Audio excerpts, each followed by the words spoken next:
In this video I will explain to you how to connect your own credit card to your PAYCELET so that we can send it to you as soon as possible. To be able to connect your own credit or debit card to the PAYCELET, you need to have a card from the partner banks listed in the bank overview. You can find the list of these partner banks under this video. We are striving to expand our partner network as quickly as possible and to bring even more banks on board. If your bank is not listed yet, please watch the video for Curve or VIMPay. The order confirmation page now looks something like this. If you are currently watching the video and have already closed this page, you can reach it again at any time via the link in the confirmation email.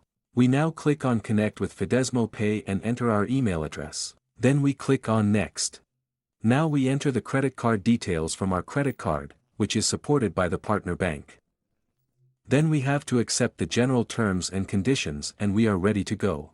If we see this success message here, the setup is complete. You can now also see this note with the corresponding PAYCELET in the order confirmation page. If you have ordered several PAYCELETs at once, you have to link them with a credit card all individually. In theory, you can always use the same card or connect each with a different card.